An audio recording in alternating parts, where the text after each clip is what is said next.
Welcome in, everybody. We did it again. We did not lose. You'd think that this would be, more of a rare thing that I would have to say something like that. But it hasn't been the case. We've been having trouble winning. But we finally were able to get more in the back of the net than the other team for once. I thought it was going to be a 1-1 draw, like I had predicted in the weekly episode, and it looked like that up until the very last few seconds, when Atlanta United decided, Jamal Tiare in particular, to commit grand theft. That was, what's the guy? I forget the guy's name on ESPN. Matt Doyle said, you only see this once every 5 or so years, and rarely this late into the game and in MLS. You never see this. So, pretty freaking rare. Probably not going to see something like that again from Atlanta United. There's a chance of that. The likelihood of even seeing it at MLS is probably pretty low. So, relish it, enjoy it, because it happened for us. Typically, it doesn't work out that way, or at least that's the trend lately. But hey, luck is slowly starting to turn around for us. The fact that no one pointed out Jamal was behind the goalie for the other team. No one was like, hey, you got a sleeper cell back there. That was unbelievable. You feel a little bad for the goalie because that's going to really, hurt him, but again, like I said, bad luck happens sometimes, and good luck happens sometimes. And this time it happened, the good luck happened for us. So, yeah, that was incredible. That was a very rare event. We were privy to it. We got to see it. People who were at the game, got to experience perhaps history in that way. That was kind of nuts. So, whew. Besides that, we'll get into just how the game in general went, which wasn't as, filled with, happiness and, good attributes. So we'll get into that. We got AJ coming in, just flew in from Mercedes-Benz Stadium because sometimes it's faster to take an airplane, his personal jet, than to drive. So, he's got Taylor Swift almost beat on private mileage on his airplane. Just utter nonsense. But, man, I wish, man. That would be the day. But, that keeper had to be consoled immediately after. He despondent. The shorter teammate of his pounding on his chest, kind of trying to pretty much let him know it's I guess it happens to anybody. But, man, he didn't look back once. And his defenders didn't help him out either. They were just okay, all right, we'll go. And they just looked forward. No one ever checked their surroundings. And Jamal Tiare, like a panther in the forest, just insane. How he was able to be so stealthy. Yeah. He's a straight ninja, man. He just got assassinated. Yeah.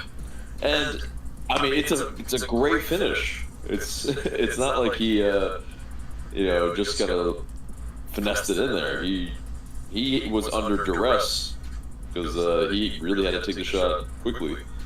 But yeah, it's a helter-skelter way to end the match, and like a lot of people are saying, it's a rarity for sure. But yeah, we'll talk about the match itself, which not a ton to write home about besides the goals. A lot of half chances and chances that were not finished. We probably had 2 or 3 chances that we should have put away earlier, and to be fair, TFC they just always play us tough. And yeah, we really had to pull out some magic to both of these goals essentially were not. It's not something that the second one obviously, but the first goal, we haven't seen much of that this year. No, that was a brilliant team goal. Williams to was it Rios, then back to Almada. Yeah, and let's talk about that goal because it's just a really good long ball by Williams, and then Rios or Almada was able to take it down, do a wall pass with Rios, who left-footed, just really deftly touched it into space for him, and Almada slots it home with the plum, and it's one of those team goals that you really can appreciate, you really like to see. Is it the last goal for Thiago Almada in Atlutd United colors? It might be. You mentioned we got a bit of breaking news on the stream. Right before we went live, we saw the tweet by Joe Patrick saying he saw in the locker room Bocanegra sitting down and having a conversation with Thiago Almada. That is not common occurrence. That happens. And Joe probably wouldn't have posted that if not for the implication being that this is perhaps notifying him or thanking him that he'll be traded, or thank you for your service or something like this, because it's likely he's going to be on his way out in an official way soon. So it's very likely based on that and what we saw. I mean, I kind of came to the conclusion, some of the chatters over in the Discord, by the way, join the Discord if you haven't already. It's a great place to talk about the match as it's going on and other things.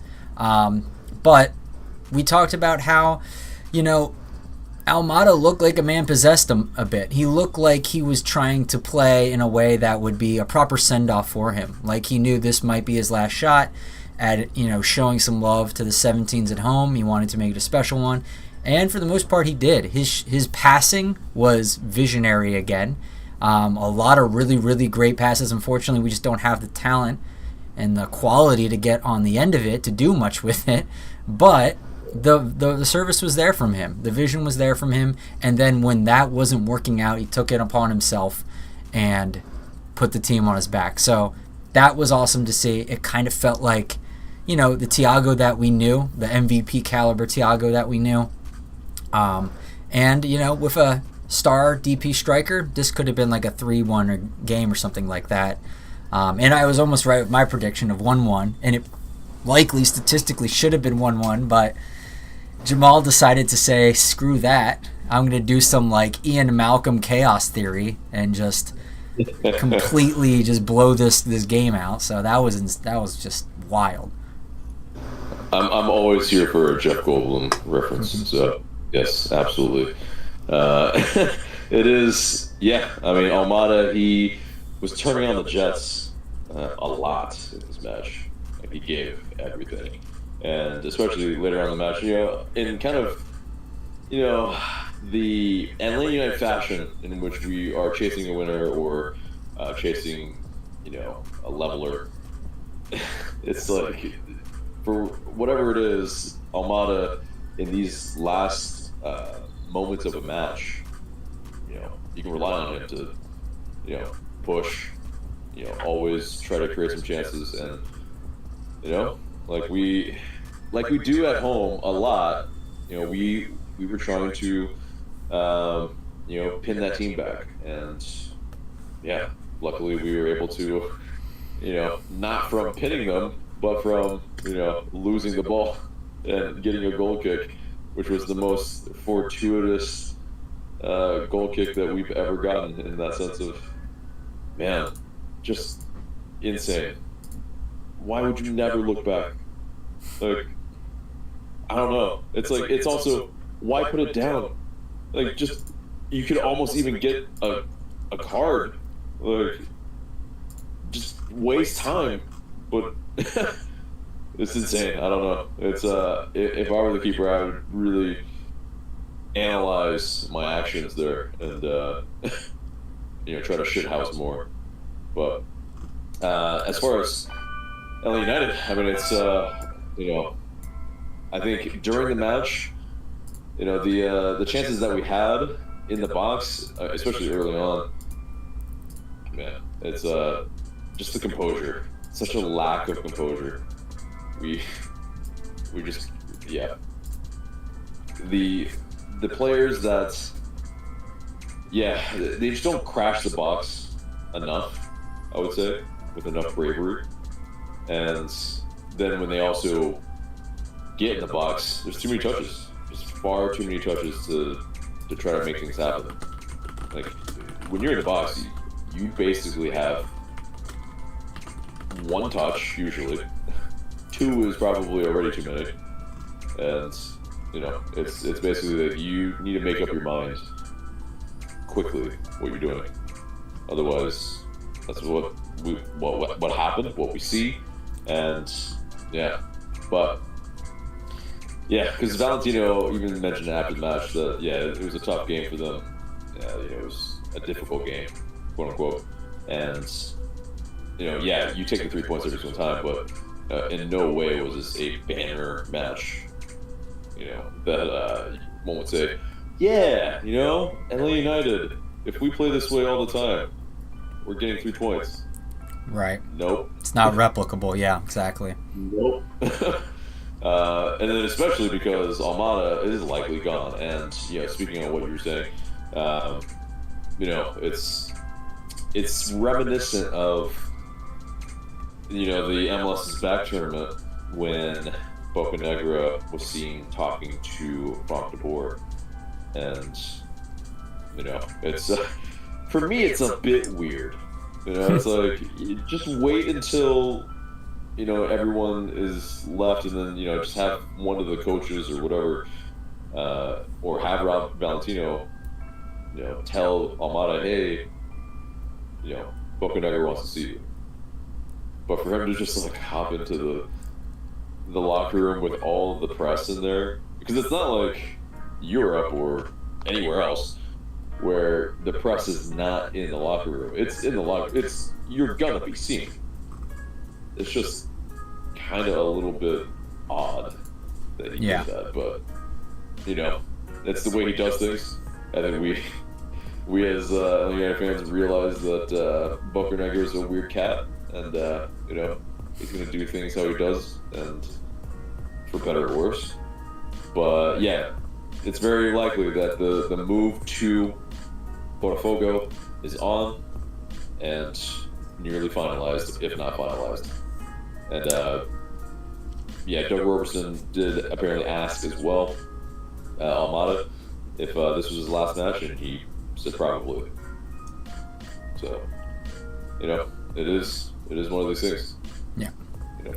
And go ahead. Some tweets coming out, not in relation to the Thiago Almada stuff, but just some fun ones and interesting ones. Mike Conti saying that Atlanta United held the lead twice tonight for a combined total of less than 1 minute. So that's a little telling about the capriciousness of our victory tonight. Yeah. I mean, obviously it's there's a half in between that, but yeah, the Bernardeschi goal is just, it's just commonplace. Like, wingers that play against us, they're just allowed to waltz in. Yeah. And uncontested. And I mean, I think this. Caleb Wiley had a good match going forward and pressing, and with his interceptions, but defending one-on-one, that's really what he needs some work with, because he got torched a good bit. Where Bernardeschi, it's like, he's left-footed, he's gonna cut, but Wiley was unfortunately getting fooled a little bit, and it is what it is. Like, he's a young defender, 19 years old, and of course, we haven't talked about it yet. The rumors were rife today. Originally, L'Equipe mentioned that a move to RC Strasbourg in France was gonna be a possibility, that some talks were on, and then Chelsea apparently, are gonna make a move for him to possibly loan him to RC Strasbourg, because both are owned by the same people. So, it's a move that probably, if it does happen, he's just gonna be one of the lone army for Chelsea. And bias aside, as an Arsenal fan, I don't think it's a good move for him. Like, if it's a lot of playing time at Strasbourg, then possibly. But if he's just gonna get continually loaned out and just unsettled, and not really have a development plan, a pattern of play that he's actually trying to play for, I think it's going to be a struggle. And especially when Chelsea, who's going to be their coach? Yeah, I mean, also, I don't think he's going to play for Chelsea. I think he's going to go to the Strasbourg, and then I think it can go one of two ways. One is he plays well enough that he earns a starting position on that team, because it's not guaranteed that he would start there. And then if he does, great. Then he can get solid playing time in a European team, and then he can then increase his standing from there and perhaps go somewhere else. Either a call back to Chelsea if he's that good, or he could use that to move himself somewhere else and get out of the loan cycle from Chelsea. So there's a possibility. But the other possibility, like you're hinting to, is, well, he may not excel at Strasbourg, may not break into the starters, and then he goes back to Chelsea, and Chelsea loans him out again, unsettles, never gets fully, anywhere, and then that's not ideal. So, right, and that's the issue that I'm trying to talk about, is that basically Chelsea, they don't really have a pattern to play. What's their system? They just had Pochettino leave. They booted him out the door. They've had essentially 24 coaches since 2000. Well, I mean, I think this is just not part of the way of or system or anything. I think this is a way for them to make money, and I think that's how they're looking at it. Of course. But I'm talking about from a standpoint for Caleb Wiley, and if that's a good move for him, because Strasbourg. I mean, if you look, I think we'd have to analyze Strasbourg, not really Chelsea. Well, what I mean is this, so if he were to try to play in the way that would get him to Chelsea, because Chelsea, they would need to settle on some sort of system. They don't really have a system. That's really their problem right now. And for him, well, he's got his strengths, but it's one of those things where, what is he going to improve on so that he can get onto the first team for Chelsea? But if you're just loaned out, you're playing to the teams that you're loaned to and what they need from a left back or a wing back. But ultimately, what if they're a team that needs a fullback to, be inverted, instead of more of a, high flying, down the wing, pumps in cross after cross. That's not necessarily really either really of what Caleb Wiley's strengths are, besides bombing down the left and being possibly more of a playmaker in the box and near the box. So yeah, I mean, I think there's some things that, if he was in a more settled system, say like a City Group type of thing, or like a New York Red Bulls, with all the RB Salzburg, RB Leipzig, that would make more sense. But I think he's kind of gonna be, if he does make this move, if it does happen, it's just kind of a move that, gets him to Europe, but then what? Yeah. How does he develop? Yeah, no, I agree. And if I'm being honest, I don't think Chelsea is realistic in a realistic sense. So I think he has to, for him to focus on other opportunities while using this opportunity to be in Europe to stake his claim there. So I think, like you're kind of hinting at, I think it would be a mistake to try and align yourself with Chelsea in some way because they're so, variable right now. It would just be too much for a player like that. So just try and do your best wherever you end up being, and hopefully you can use that as a jumping off board for somewhere else. And then just ditch Chelsea, let Chelsea let you go for something else. So that would be what I would say. It's basically for them to make some money on exactly. a player that they can get for cheap, and it's smart on their end, but from a Caleb Wiley standpoint, it's exciting at first probably, but then it's like, oh. Yeah, I mean, it reminds me a little of the George Bello kind of, not like with the going to a big club to then loan, but to be on a club out there that's kind of middling, and you kind of are there to prove yourself to see if you can go somewhere else, and there's a possibility it just won't work out, and then you're kind of left hanging. So that could be a Caleb Wiley fate. I would hope not, because I think he probably has more potential, but I mean, we had that conversation before, who has the higher ceiling, who has the more potential, blah, blah, blah, and that's a hotly contested thing. So who knows? Just wish the best for him if that is indeed what's going to happen. Obviously not confirmed yet. So, but anyway, let's get back to this game. We'll read some of these comments while we get our first guest in. We have 2 tonight.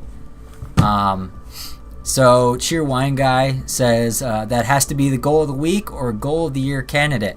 I think that's definitely goal of the week candidate, maybe winner, probably winner. I mean, I did see Jordi Alba's goal, which was class, but I mean, this is just so rare. I feel like just by the rarity in and of itself should be enough, but we'll see. Goal of the year, I don't know, maybe. Cheer Wine. It's not a crazy well hit goal that it was from the halfway line, which there was last week. Yeah. So it's not anything like that. Cheer Wine Guy says, woo! TRA fatality. Fernandino Ronaldo says the last time I seen something like that was in Liga MX. Carlos Fiora from Chivas versus Cotero in 2015. It was a last minute as well, so epic. Adam Fennel says AJ's voice is kind of echoey. Well, he might be coming through on my microphone, so I'll lower his volume. Thank you for saying that. Andrew Watkins says goal of the year. Okay. Kevin B says peak MLS after dark. Indeed. Drew had a comment in. Now he's about to be on the show. He says Wiley needs to find a move to Germany. It suits his style of play. And then Cheerwine Guy also says Bello doing good work for Lask. Yeah, but it's still a work in progress over there. We need to see better results to be like, whether or not it's working or not. So let's see. We got Drew. Welcome in. How you doing, buddy? Good to get a win tonight, boys. Good to get a win. Indeed. Good. Yeah. What were your thoughts on the match? It was a good game. It was kind of a slow start in the first half, and then we get the goal going into half, and they answer back quick. Bernadeschi just doing what he does best and picking apart that sideline. And after that, it started to open up. Both teams started to get a lot of chances, and it became quite an entertaining match to watch back and forth. And then TRA, last minute, getting just thievery off of the goalie there and shocking Toronto at the end of the game. Yeah, it's it's a great summation, I think, of the match because it's a little bit of a snoozer for the first half, but some chances, but just you want to see more, just being clinical in front of goal, but we were finally able to do it. But I mean, as far as 4 games into Rob Valentino's 2.0 part of his tenure, what are you seeing from Valentino that maybe can be carried forward? A lot more. Like I know he was like I didn't know pragmatic. Basically, that sort of joke in the press conference, but it is a lot more pragmatic. We're a lot less reliant on us having the ball. We're not trying to play more of a tiki-taka style, where we can have less possession and move quickly on the transition. And that quicker transition has helped us out a lot. It allows us to take up a lot more space and break lines. Also, getting back Williams and Gregerson as a partnership is helping out a lot too. You see Gregerson starting to step out of the back more and kind of bypass the midfield and play balls down the wings. That's a big thing for him to do. Indeed, yeah. I mean, his balls were very accurate as well when he either did some switches or a ball in floated in behind, and apparently he's not injured, which is great. It's just a kind of precautionary minutes management type of thing. So thank God. It looked like he was just cramping up probably. So thankfully, because he had just come back, and it's like it's him having to walk off and pretty much be substituted. I mean, with no kind of update really. Obviously, you don't really find that out until after the match, but it's just your heart goes into your mouth there again. But yeah, you're right. I mean, it's like Williams, Gregerson, and I think what's interesting is that it's still persisting in the sense that Williams is the sweeper, and Noah Cobb is on the left side, and it's fascinating. Usually you have the left footer on that end, and but I guess it's both of them probably have a little bit more pace, will handle maybe a winger if needed, but besides the goal from Bernardeschi, which it almost you see the balls that Bernardeschi was able to pump in from that right side, and it just exemplifies like what we need from the right side, because those teasing balls that are like the in-swingers going towards goal are super dangerous, and anyone attacking that back post, it's relatively, like, if you have players that are crashing it and are have more composure in front of goal, like those are a lot more goals in this league. And it made me think of, sadly enough, Luis Araujo and how we didn't utilize him properly, because he was capable of putting those type of balls in. Oftentimes, actually, when we were chasing those matches, he actually would be pumping balls in from the left side, and it's just like it just shows that Pineda was out of his depth. It's just like I don't know how else to say it. It's just like you have these weapons and you're just not using them to their best ability, or even possibly even thinking of it. But no, and it's also this from the right side. I think you saw Brooks Lennon use his left foot a lot more in this match. Yeah, he sent someone to the spirit realm this game. Yes, he did. Yeah, exactly. And I was gonna say it was late on too. Yeah, because I count probably about 3 of them that he did with his left foot, and definitely late on in the match too. And they were pretty accurate. I mean, it caused some chaos in the box, but I think him adding that to his game, really good. If he can become even more accurate with it, that will put his defender on the back foot even more, because they will not know which side it will come from. So, are you guys surprised to see that Stian hasn't been able to even get close to really any headers? You think he'd be a target, right?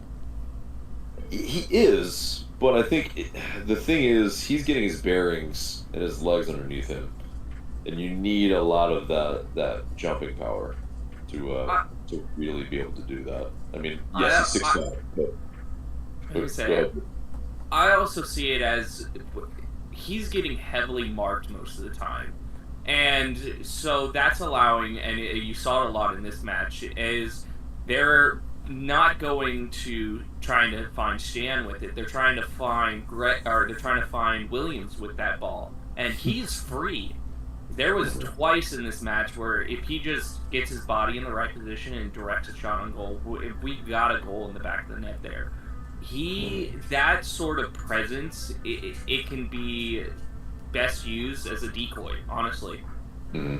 Yeah, I love that. I love that take, because it is that you basically, like, everyone's gonna mark the tallest guy, obviously, and then Williams, him being free, you get the headed on to maybe the back post to wherever, and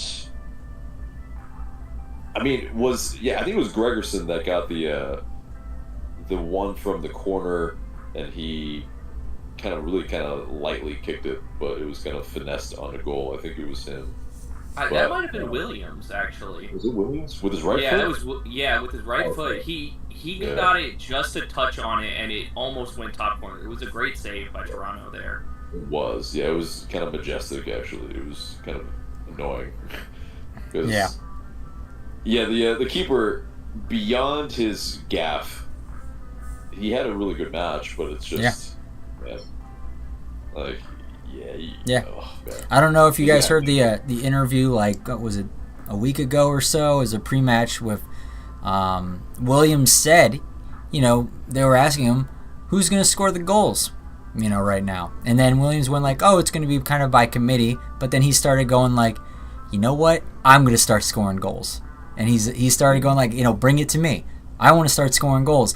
And he referenced like previous seasons where he wasn't able to score, and he was quiet for a while, but then he was able to get one, and then all of a sudden he got two, and then all of a sudden he got three, and then he started steamrolling, and I was like, okay, well, there's a potential there, and I feel like he wants it, so maybe that is why we can use Stan as a decoy and then try and put the ball on him and get him one. Maybe then he'll get two, maybe then he'll get three.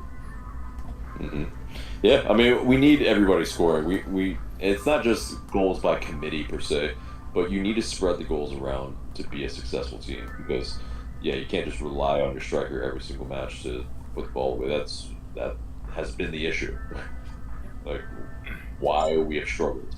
And in the years that we were successful, you saw double-digit goals from multiple players, or near that too. So I mean, the first year, 2017, it was like Tito, Miggy, of course Joseph, all had double-digit goals, and that's really how you're able to, I think you need a lot of goals to win in any league, but like last year, we scored a lot of goals, but we also let in almost as many. Yeah, and most of our goals were Yako and Almada, and we didn't have anybody really close. Mm. Yeah, midfield pretty much barren.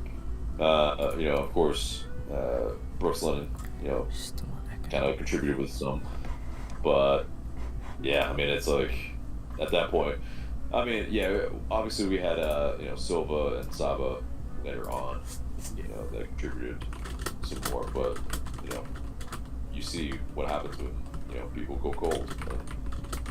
But as far as this match, I guess as far as kind of beyond the moments, were there some things that I think you saw that you want to talk about?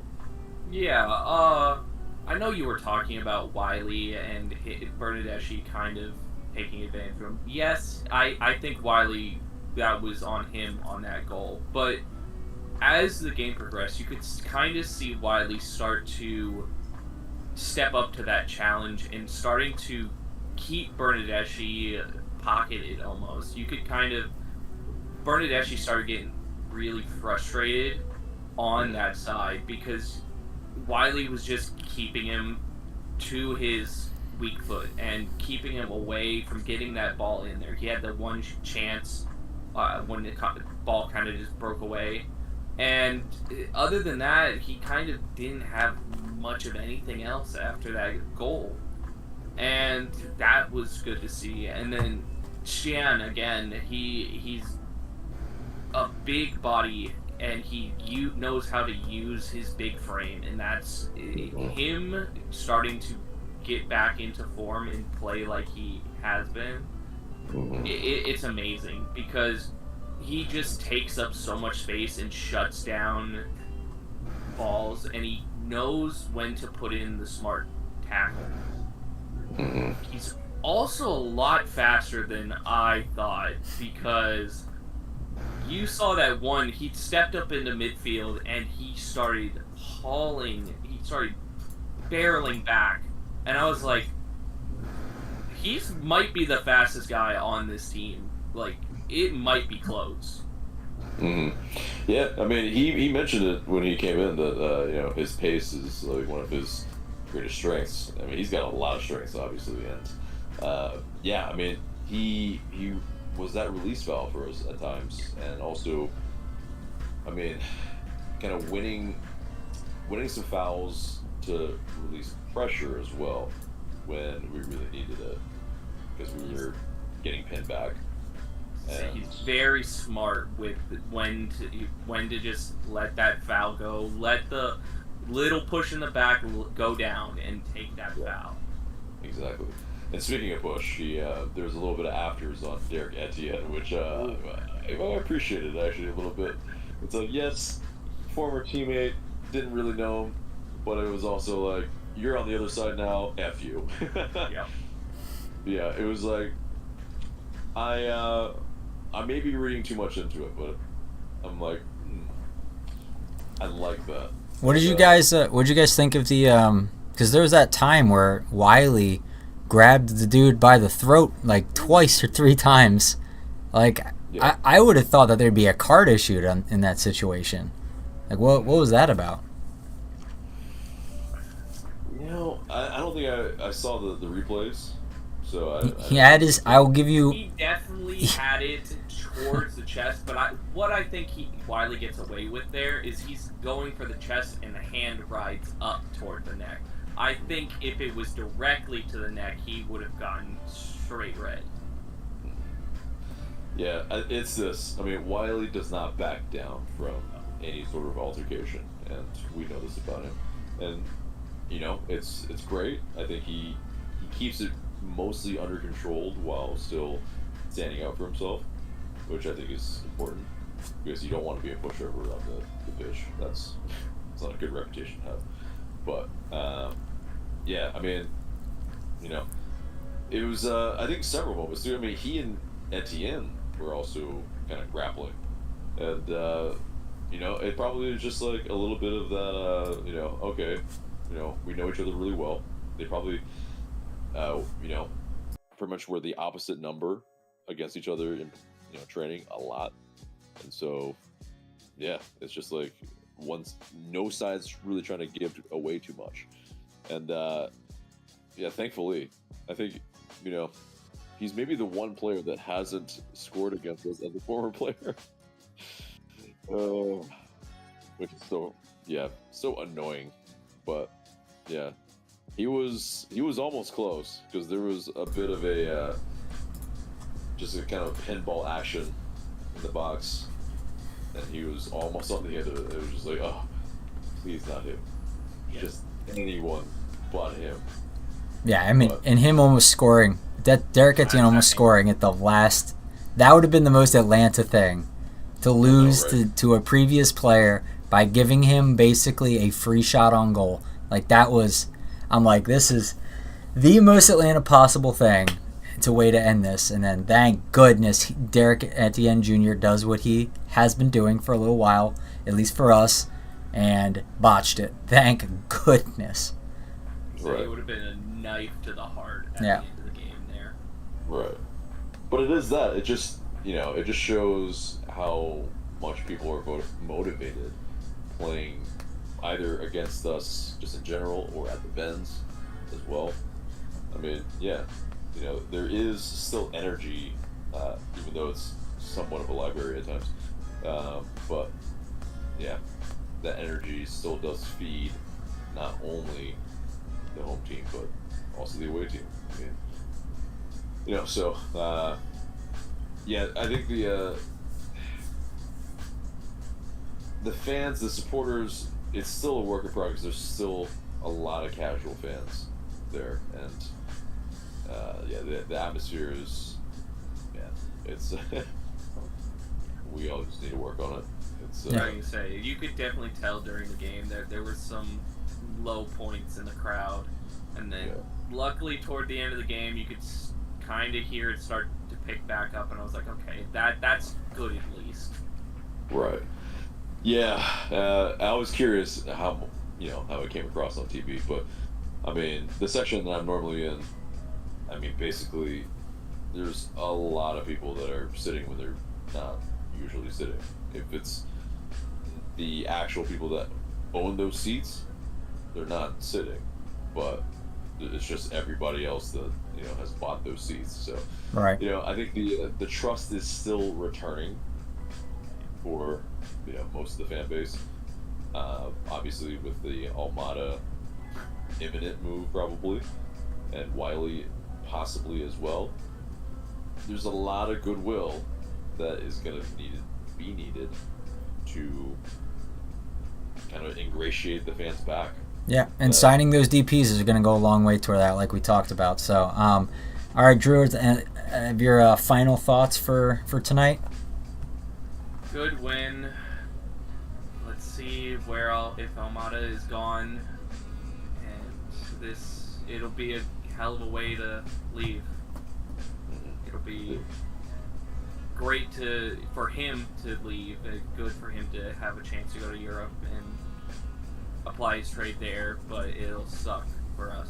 And let's see what we can do with the money we get from him. Yeah, and before you go, Drew was kind enough to put a yellow card in the chat for AJ to do 10 push-ups. So if you don't know, we instituted a new system on the stream where our patrons get the ability to play yellow or red cards depending on what they have saved up, which correspond to certain forfeits that you have to do in real time. So in this case, push-ups were picked. So AJ's got to get down immediately and do 10 push-ups. So we'll get that going for you live on screen. Like 40 today, and I am. That's why I recommended it. So. Oh my god. There we go. All right, you guys can. Yep. All right. All right. I want proper form. No FBI form. F you. All right.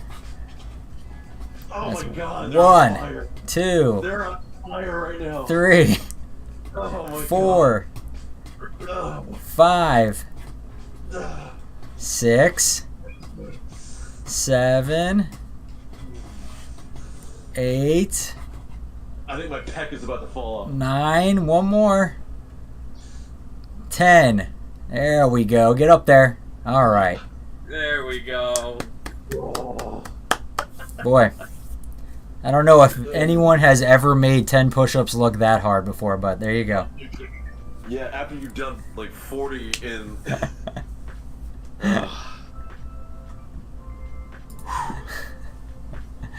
All right. Well, thank you for that, Drew. Appreciate it. I'm gonna feel it tomorrow. Oh, man. You should be thanking him. You're building muscle. I already did. Thank you. Oh, man. All right. Well, thank you, Drew. And yeah, have a great rest of your day. Good night, guys. See ya, Drew. Yeah. All right. So while we're waiting for our last guest for tonight, and yeah, guys, get your comments and questions and everything in the chat while we are waiting for our next guest, so we could make sure we read them and see them. Yeah, I mean, for me, like, kind of getting into I'm trying to develop like a theme of what Rob Valentino's tenure is so far, so we can kind of use it as a metric going forward. Seems like pragmatism, which is a word that Rob had essentially just learned what the definition is, because he said so in there. And I appreciate someone being, candid about what they know and they don't know.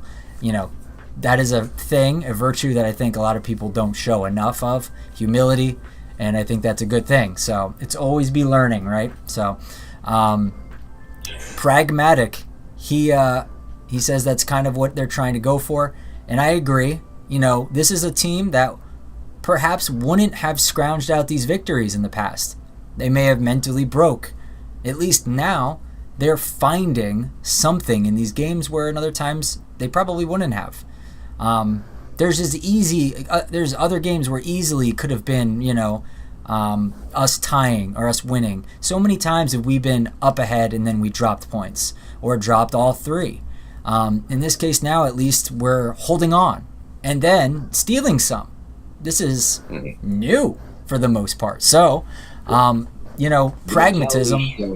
Yeah. And, as well, he mentioned in the, pretty much in the press conference afterward, that something that I think we knew about him was that he tries to utilize the strengths of the players that he has at hand.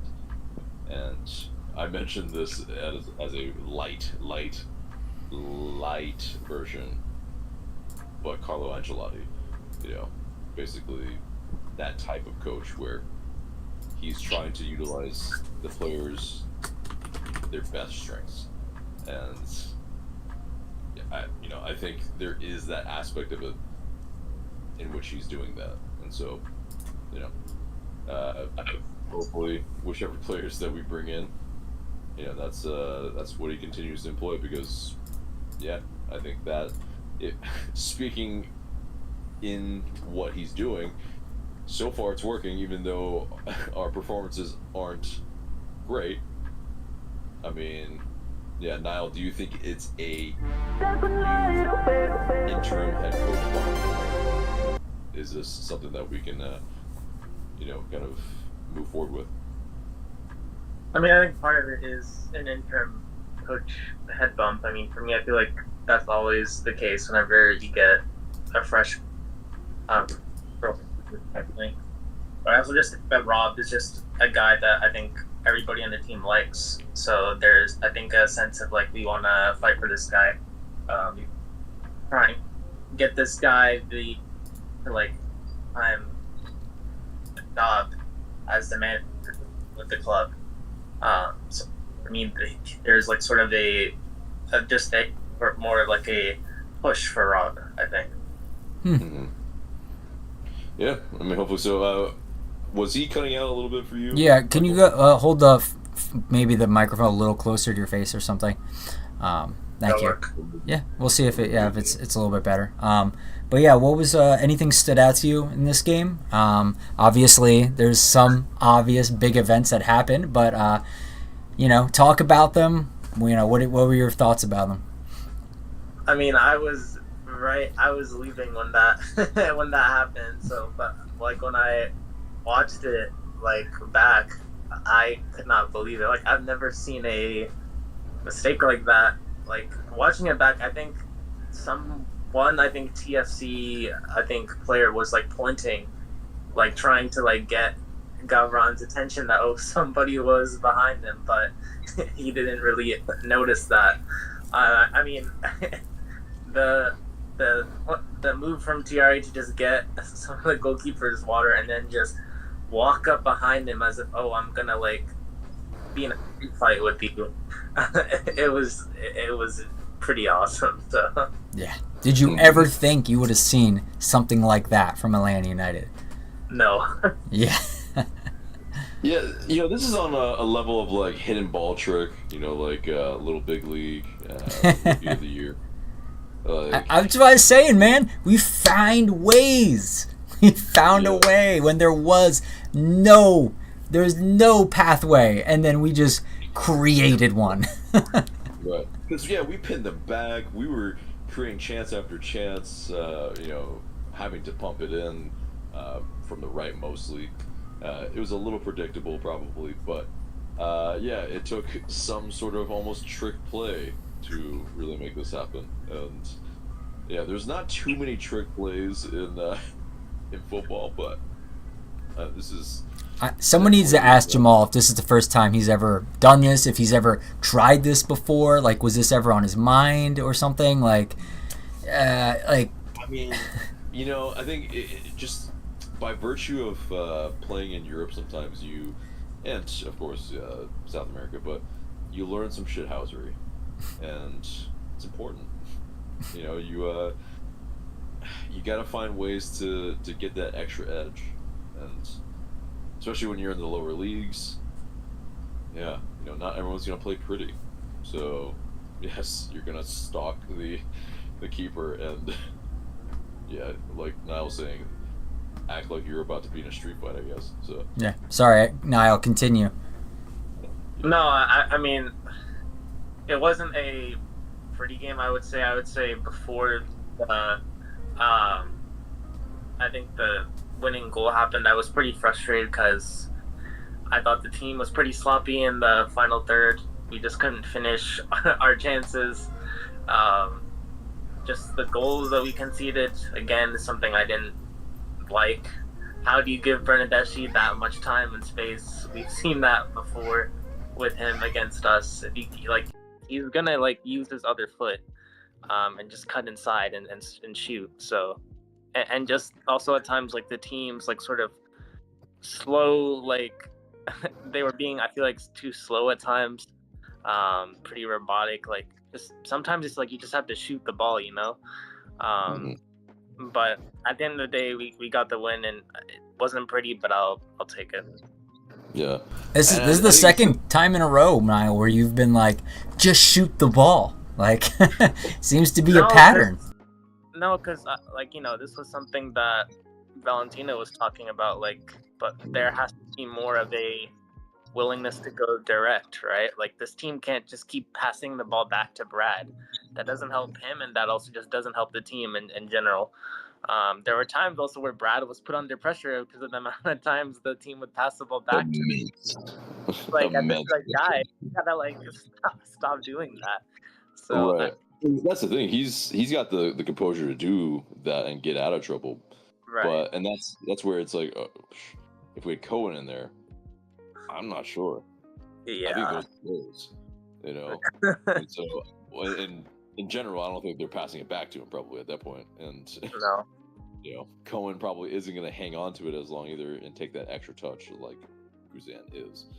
But he almost got out of those, and also that's really what you're trying to achieve, is to take all those players out of the game so that you can get your team forward and possibly in behind.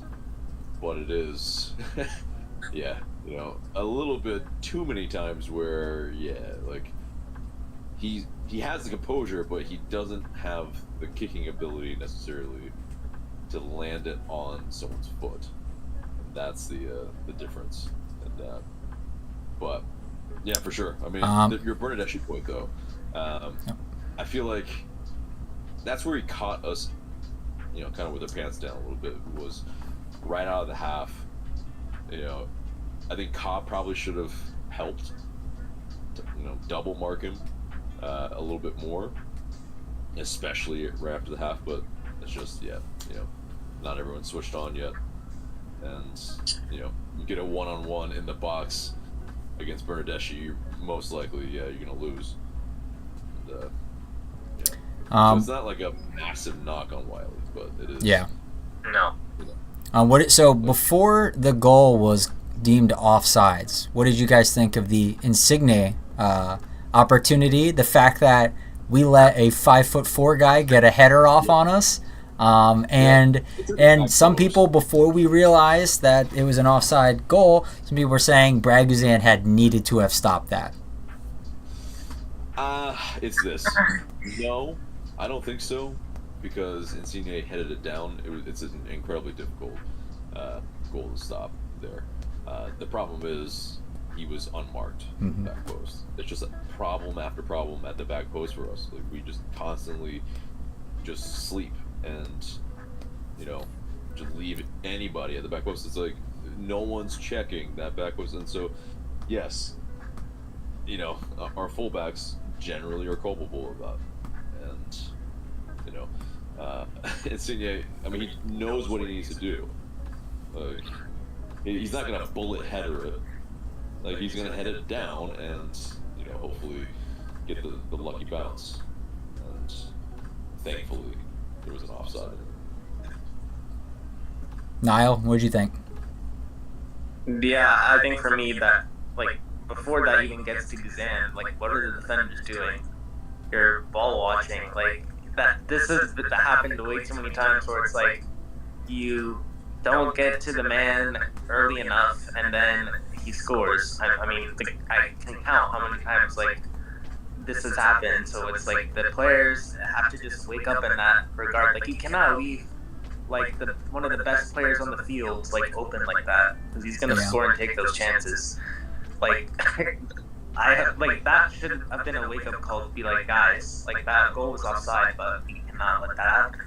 100%. I mean, to be fair, like, Insigne was really not part of the play until he was, because he sprinted there to get to that opening. He saw the opening and went, I need to put my body there, and there, that's what happened. So I guess, like, you'd want to see one of our defenders tracking that run with him, but there wasn't anyone. Right. And that just speaks to the difficulty of, like, you know, Toronto is a tough team to play against. They have individual quality in a lot of the attacking positions. You know, their striker was pressing very, very well and really made it difficult. And so, unfortunately, I don't think he really had, like, I think maybe he had one chance. Yeah. But, yeah, he didn't necessarily get a bunch of looks either, nor touches. But, you know, that's the life of a striker, obviously. But, yeah, as far as, you know, kind of, you know, I think I asked Drew this as well, but, you know, what are things that you're seeing that we can replicate? Things that we can replicate. I think just being dangerous on the transition.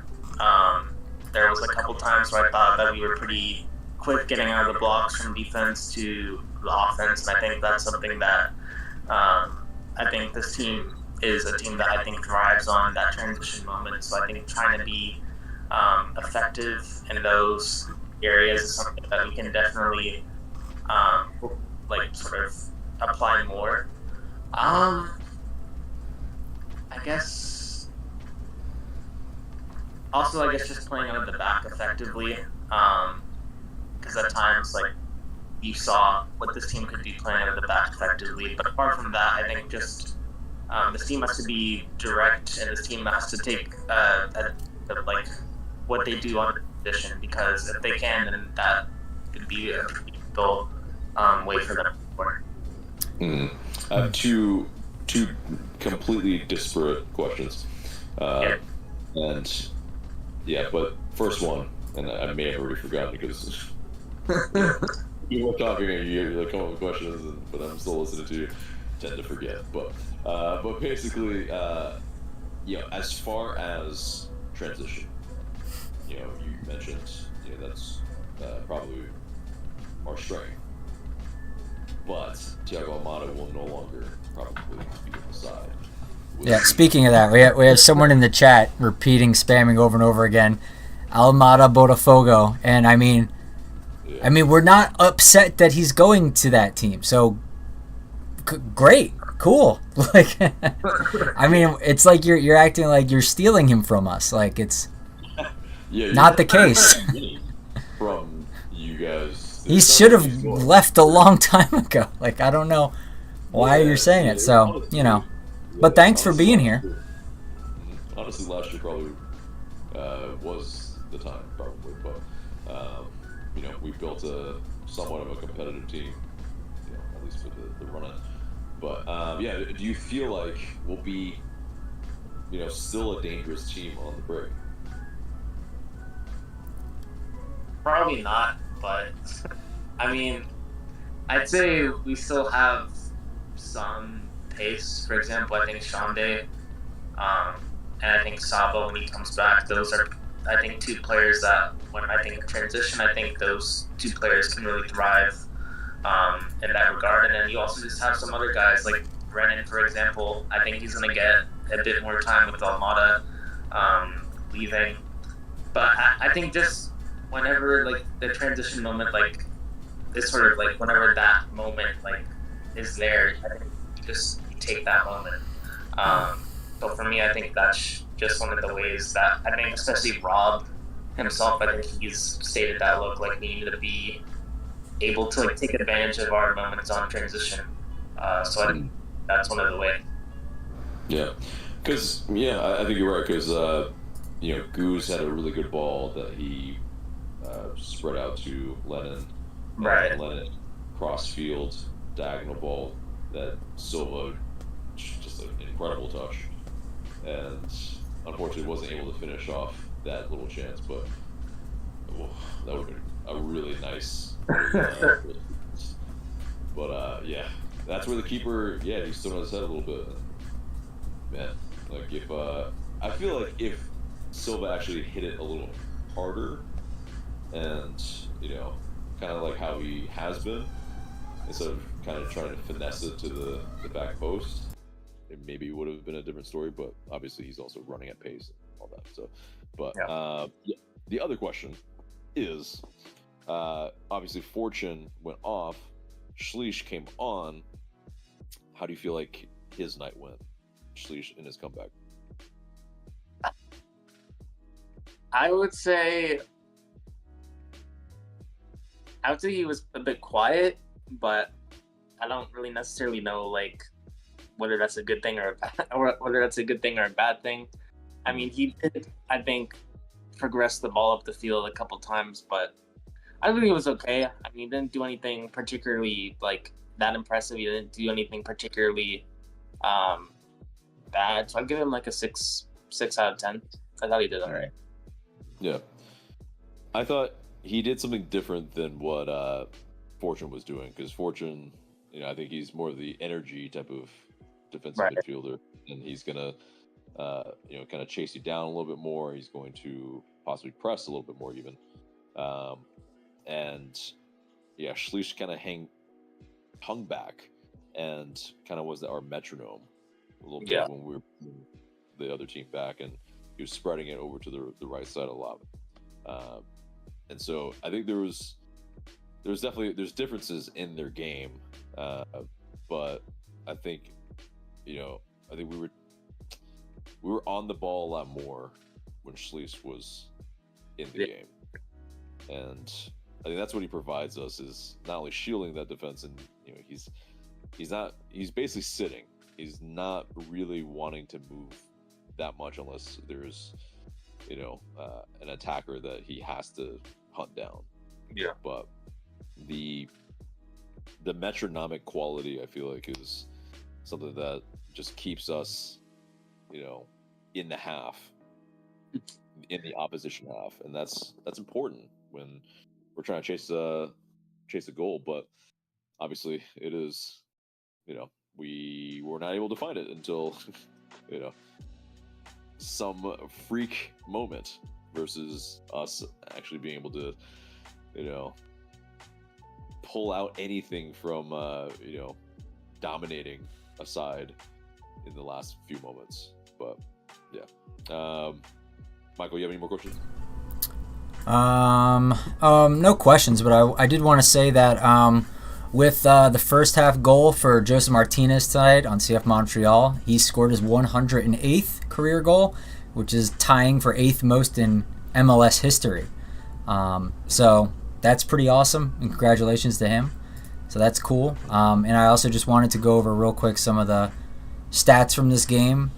For us, we had 51% possession versus the 49, so not a huge disparity there.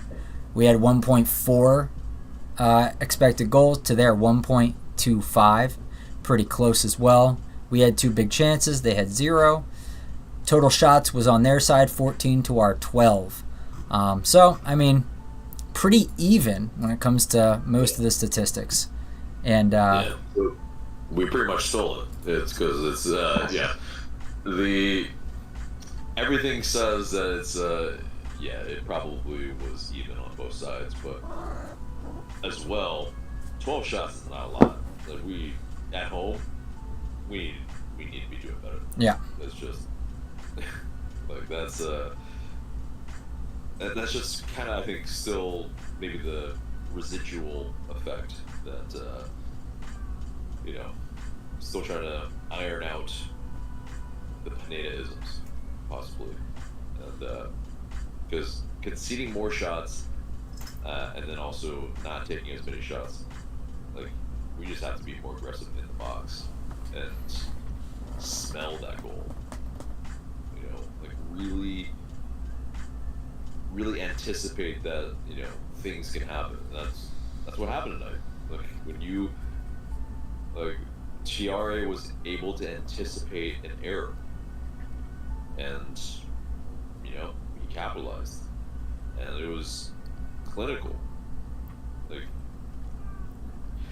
I feel like our other backup strikers, besides maybe Vasquez, possibly Dwyer, all would have fluffed that shot.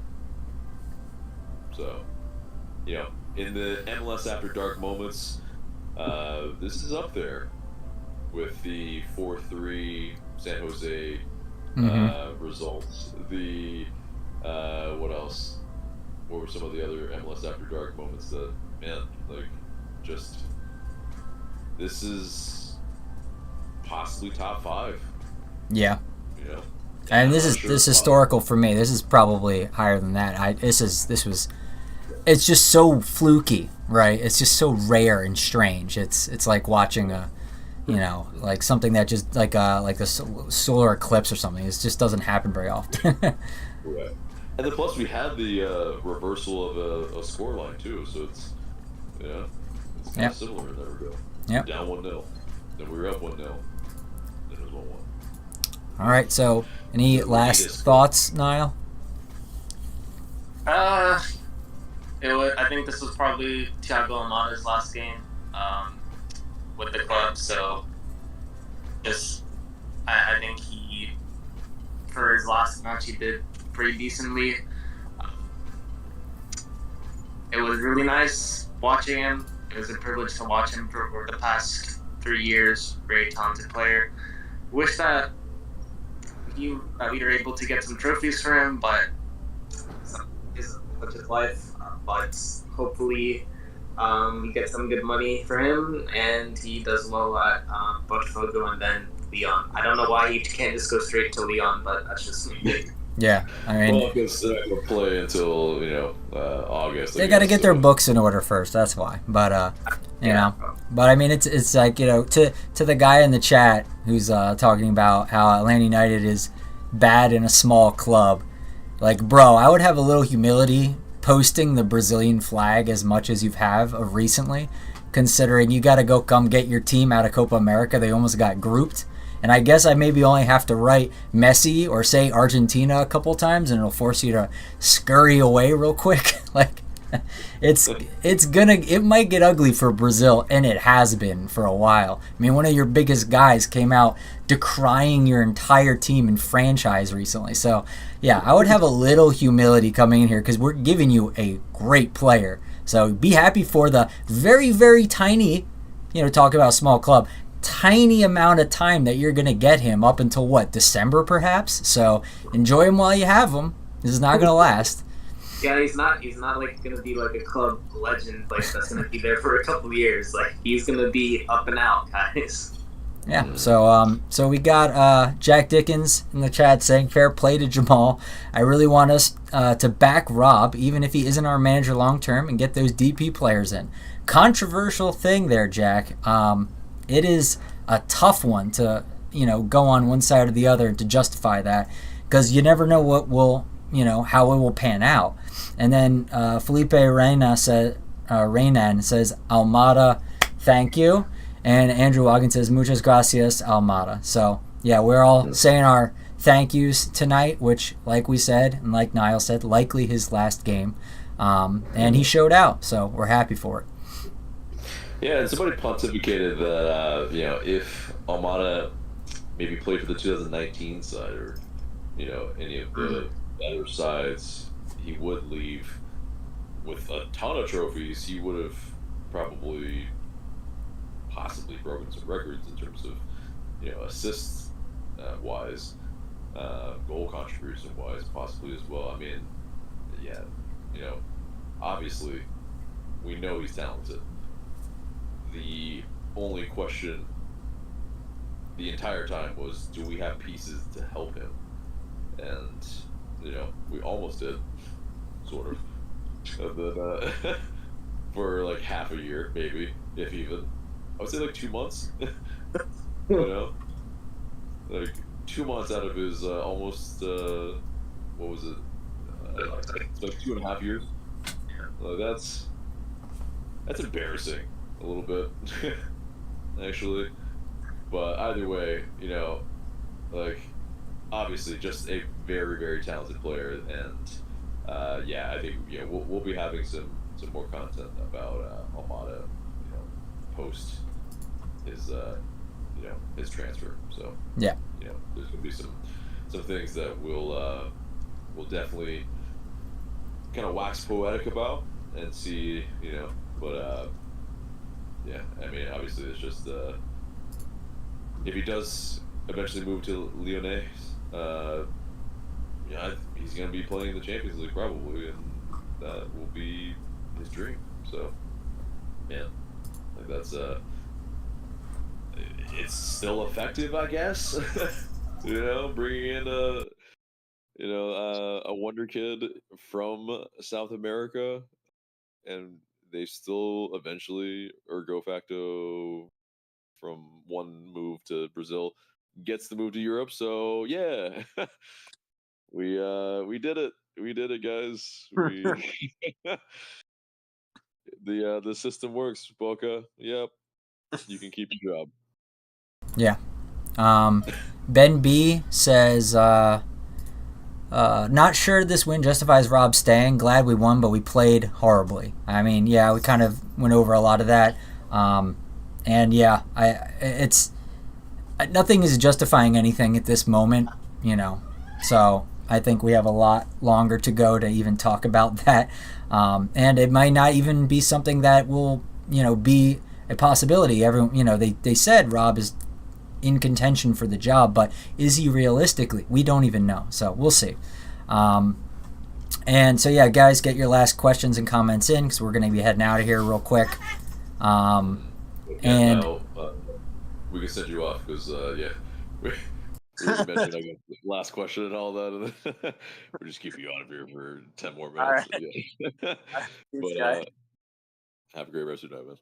Yeah, you too. See you now. All right, so Maverick in his cuisine says, "Hey guys, you know what? I'm just gonna laugh my ass to sleep. Are you guys gonna stream to discuss the Wiley rumors? Yeah, we will. No, not to stream them, but we will do an episode during the week for it. And we already spoke about it a little bit. Yeah. And so if you want to watch the replay, then we definitely go at least 5 minutes on it. So yeah. Yeah, earlier in this stream we talked about it. Giuseppe says, I'm new to Atlanta United. Well, welcome. He says, due to my girlfriend who lives in Atlanta for work, I'm a big Inter Milan fan, so I'm very familiar with soccer. What can I look forward to going to my first match on the 17th? So who are we playing on the 17th? Do you know off the top of your head? Schedule, yeah. Okay. Let me see who we're playing on the 17th so I can be a little bit more accurate for you. 17th is home to New York City. So New York City is where are they at right now in the standings? Yeah, they're like mid-table, and they're fifth. Okay, so they're not bad. They're doing pretty good. That's gonna be a tough game. Atlanta United is Stay tuned for the in-depth stuff.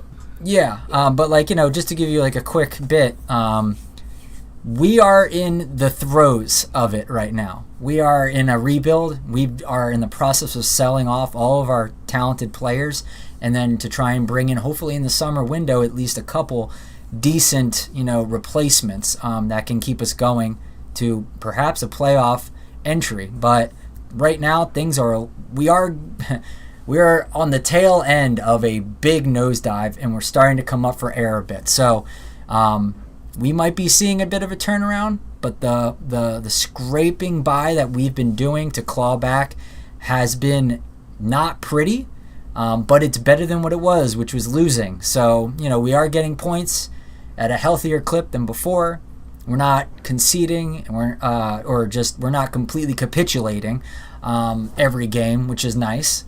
So things are looking better, but in no way am I going to tell you that we are a solid team right now. We are in the throes of a rebuild, and maybe not right now is the best time to be looking to watch Atlanta United as like quality entertainment. There's a significant chance we lose that game to New York City, but we'll see. The excitement will come once we kind of finish at least the preliminaries of our rebuild, which is replacing the DP designated players, which in MLS are your 3 players you can go outside of the salary cap in order to bring over here. So these are your superstars. We basically have none of them now once Almada leaves. So, when we get those back, we might be fire again. So we'll see. Yeah, and it's also, MLS is a very forgiving league, and there's a lot of parity. So it very well could be a turnaround that possibly could be quick. But, in our history recently, hasn't been necessarily the case. But also, NYCFC, their logo is going to be very reminiscent for you, being an Inter Milan fan as well, because with the whole, a lot of letters kind of interfacing in one logo. Yeah, they probably borrowed it from you guys. Heavily borrowed. But, yeah, also, though, Inter Milan, they score a lot of goals, at least to my recollection. Right now, that's not us. So, yeah, you'll have to maybe just really appreciate the atmosphere that we have in the stadium, which is a little bit of a work in progress because of the form that the team is in. And so there's a lot of casual fans, which, sure, if you're hopping in there, I would just suggest to jump in. And, if there are chants, if there are claps, don't be afraid. The supporter section is still a lot of fun, so I would highly recommend it. We have one of the best atmospheres, best stadiums, best fan bases of any MLS team. So that alone, by itself, is a good reason to go to games and have fun. And then obviously the team's performances and the quality will come because we recently hired a new front office president who has a track record of bringing teams to greatness. So I think that with him at the helm, us having an incredible amount of money to play with going into the next transfer windows, we're going to see a substantial increase in this team.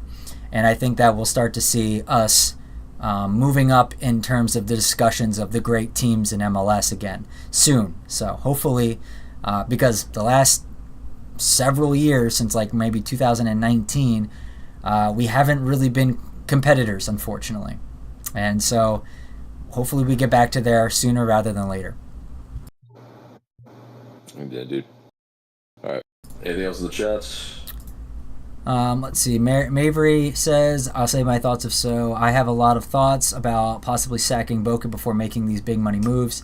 Yeah, I mean, I could probably condense your lots of thoughts into one thought, in that it probably isn't a good idea to have him be solely responsible for these things, which he probably isn't. He probably has Garth putting him on a tight leash, which is probably also why he's had much better hits recently rather than in the further distant past. And then he also says, but I'll let you guys sign off and catch you later. Make sure to catch our future videos and also earlier in the stream, perhaps to answer some of those. And Andrew says, remember the U.S. Open Cup versus Indy 11. Definitely looking forward to that. Yes, that's true. We still have silverware to play for this season. And we are yet to face an MLS team.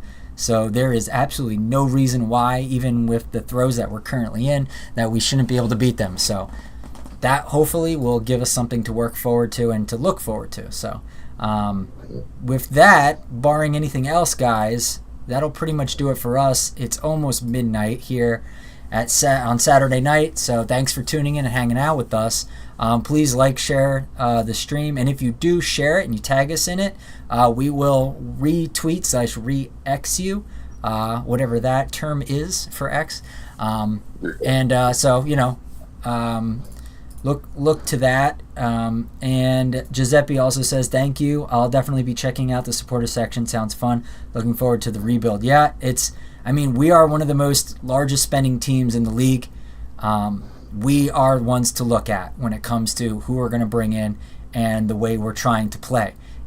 We've kind of revolutionized how the MLS sees, the league and what you should do in it with the way we do things, and it has worked for a while. And we kind of went away from that a bit, and we need to get back to it. So, keep an eye out for that. We can rival the LAFCs, the New York Cities, the Miamis, of the world. We can do that. We just need to get back on track. And I think we have the money and the time and the people to do it now. So it'll be an interesting future coming up soon.